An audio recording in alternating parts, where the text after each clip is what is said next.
Oi, Cris, tudo bem? Boa tarde. Bom, hoje eu tô aqui para conversar um pouquinho contigo sobre a relação que as nossas emoções e a nossa personalidade, ela tem com os nossos resultados em relação à dieta, constância. Então eu quero que tu te apresente para quem não te conhece, né? Para quem não sabe que tu és a minha mãe, além da psicóloga que trabalha comigo, e depois eu vou te introduzir algumas perguntas. Meu nome é Cristiane Langlois, além de mãe da Andressa, psicóloga clínica, trabalho com desenvolvimento e comportamento humano já há 16 anos. Para a gente fazer um geral assim para a galera, até porque agora nós vamos juntas, né, dar palestras e suporte nutricional e psicológico para quem vai participar do projeto à sua medida com a gente. Eu queria que tu explicasse um pouco do teu ponto de vista profissional, qual é a relação que as emoções têm com a alimentação? Porque eu falo muito aqui sobre o meu ponto de vista nutricional, né? Então, a relação ela é total. Primeiro, a gente tem que entender que na psicologia nós somos desenvolvidos por fases. E a primeira fase do desenvolvimento humano é a oral, é a primeira que a gente é estimulado, é por onde a gente começa a se comunicar. Então, quando a gente começa a ir para um peito, para uma mamadeira, a gente não fala ainda, mas a gente expressa as emoções a partir da oralidade. Então, é muito importante o alimento que eu introduzo, que me foi introduzido, como é uma relação de afeto que eu tenho com esse alimento, é uma relação de medo, é uma relação de angústia. Então, a oralidade é a primeira fase do nosso desenvolvimento humano.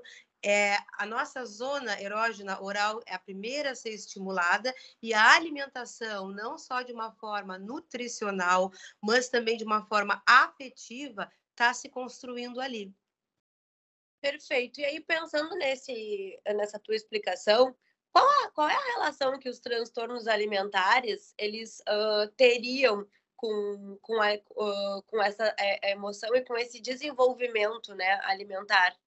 Também total. Quanto mais primitiva a fase do desenvolvimento humano, é maior a patologia ou o grau, né, de transtorno. Por exemplo, os transtornos alimentares muito comuns, bulimia, anorexia, são transtornos com relação ao alimento, mas eles estão dentro do que a gente chama de transtornos de ansiedade, onde tem as obsessões, compulsões, as disforias corporais, que tu deve trabalhar muito, um paciente que chega e se vê de um tamanho que ele não é, não só magro, não só gordo. A disforia, a pessoa pega numa parte do corpo, às vezes só as coxas, por exemplo, às vezes só o rosto, e acha que aquilo é gordura, que aquilo é isso, que aquilo é aquilo. Isso são transtornos ligados à ansiedade, aonde os alimentares estão ligados a essa fase primordial que eu te falei, do bebê de 0 a 3 anos, ou ali na primeira infância, de 5 a 7 anos. Então, por exemplo, a anorexia, a gente sabe muito bem que é muito comum lá na fase do bebê esse problema ter começado, na relação da criança com o alimento e com o seu cuidador. Esses transtornos eles vão se manifestar numa adolescência, vida adulta, né? Mas eles começam a serem inseridos, né, emocionalmente na infância. Então, para tratar essas situações, é muito complexo. A gente precisa de todo um acompanhamento, de um entendimento da história. Então, é muito mais, é muito além do que simplesmente um direcionamento alimentar. A gente precisa de toda a compreensão da criação das crianças, da forma de percepção que aquela pessoa tem sobre si e sobre o mundo. Por isso que é tão profundo, né? O que muitas vezes as pessoas tentam tratar de uma forma tão rasa. Por isso que as pessoas, quando procuram um nutricionista, muitas vezes são fadadas a não sucessos, né, de várias vezes e de várias maneiras, e trocam de vários profissionais. Às vezes a base está num transtorno que ela nem sabe que tem, um transtorno de ansiedade, um transtorno depressivo, porque a gente está falando do animal humano mais complexo que tem. Então, se eu quero emagrecer, primeiro tem que ter um objetivo. Depois do objetivo, eu vou ter orientação, a consulta contigo, com o profissional, mas e por que eu não consigo atingir esse objetivo se eu tenho a prescrição, se eu tenho orientação? Por que eu me boicoto? Por que eu tenho episódios compulsivos? Aí eu vou ter que entender a minha autoimagem, vou ter que entender um pouco mais de mim nessa busca do emagrecimento, se é por saúde, por estética, para agradar alguém, para me gostar mais. A complexidade do humano vai fazer com que a psicologia e a nutrição andem de mãos dadas. A cabeça não está ela descolada do corpo, né? Mente e corpo tem que estar em equilíbrio. Eu acho que isso é a maior dificuldade das pessoas, sabe? É buscar um resultado corporal sem querer resolver o resultado emocional, mental, né? Primeiro. Vamos explicar para o pessoal como a gente consegue combater, controlar os nossos gatilhos que vão ser impulsos para compulsões, né? Como a gente vê hoje em dia, a prevalência, o aumento de compulsões alimentares, de casos de compulsões, eles vêm aumentando muito por conta, né? Muitas vezes desse aumento de ansiedade, como tu mesmo disse.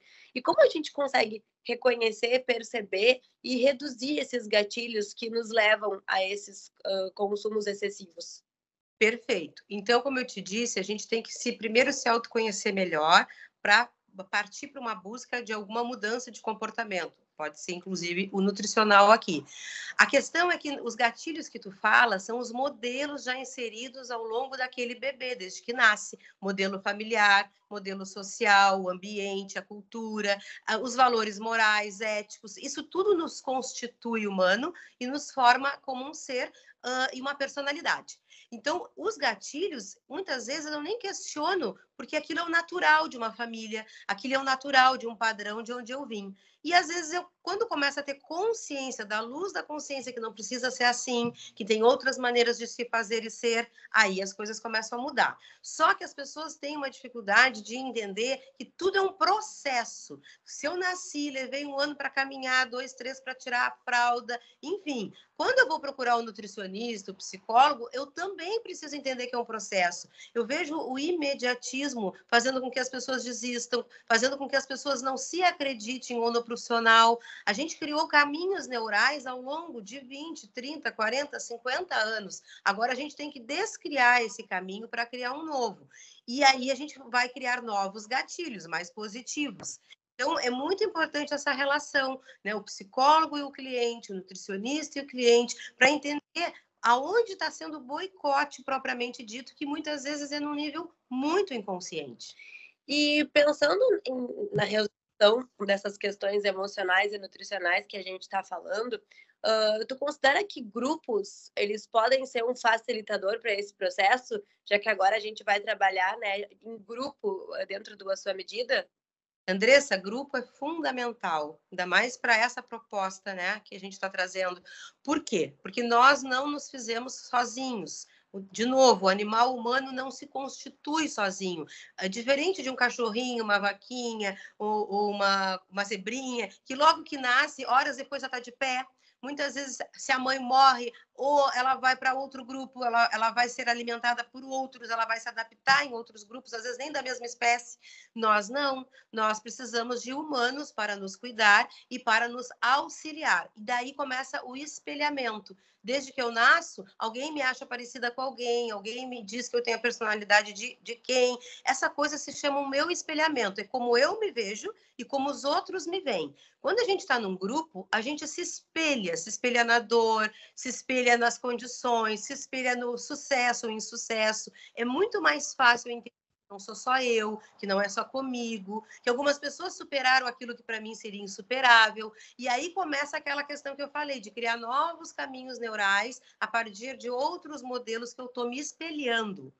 E muitas vezes tu te vulnerabiliza percebendo que o tamanho da tua dificuldade, ela nem é tão grande assim como tu enxerga. Ela pode ser resolvida de uma forma muito mais simples quando tu compartilha, né? E a dificuldade que muitas vezes a gente tem de se vulnerabilizar por achar que aquilo é feio, que aquilo é horrível, que aquilo tá errado, e aos poucos tu percebe que, opa, peraí, mas existe um caminho a ser seguido para conseguir solução.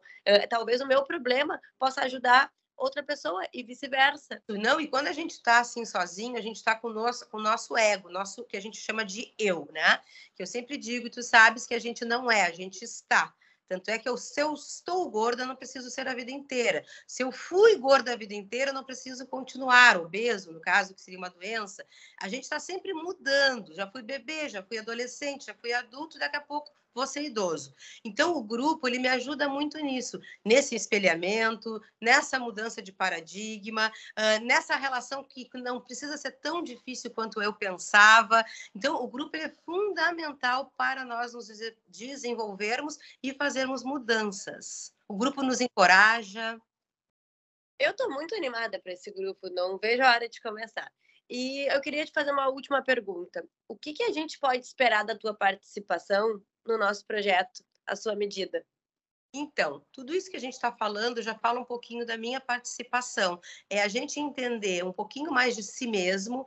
A gente vai fazer perguntas, a gente vai propor algumas atividades, a gente vai colocar algumas ideias para que as pessoas também possam nos trazer o que aquilo está mexendo com elas, nos seus sentimentos, memórias. Eu sempre gosto que busquem saber que criança foi, como foi alimentado nesse caso, qual era a relação da família com o alimento, é fazer um resgate, uma regressão, vamos dizer assim, a anos iniciais, e isso é muito importante que a gente às vezes fale com a família, pergunte para pessoas, porque tem fases da minha vida que eu não lembro, mas uma tia, uma avó, uma mãe me diz como eu era, como eu já me comportava, se eu já tinha traços, por exemplo, de impulsividade, de agressividade, de ansiedade ou depressão. Então, a minha ajuda vai ser a gente aprofundar o olhar nessas questões mais do desenvolvimento da própria personalidade.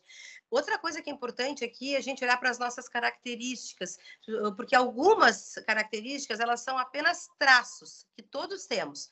Outras características que eu nem sabia já é um traço mais aprofundado de um transtorno propriamente. O psicólogo está ali para te dizer, olha, isso passa a ser um transtorno a partir do momento que tu tem tais prejuízos. Os traços, eles não nos prejudicam psicossocialmente, economicamente, fisiologicamente. Eles apenas, né, nos tracejam como a gente é. Agora, quando há um transtorno, vai ter prejuízo, ou conjugal, familiar, financeiro, fisiológico, mental, psicossocial. Às vezes as pessoas não têm a noção de que não precisa ser daquele jeito ou que não é aquele jeito o natural. Perfeito. Olha, muito bem. Então, esperamos todos vocês no nosso grupo, que começa a partir da semana que vem. Cris, eu vou deixar o teu contato aqui embaixo para quem quiser entrar em contato contigo. A Cris atende também online, né?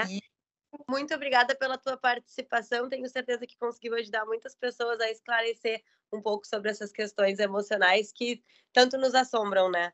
Eu que agradeço, estou pronta aqui para começar e vamos embora, vamos mudar, vamos transformar, que é para isso que a gente está aqui, para crescer.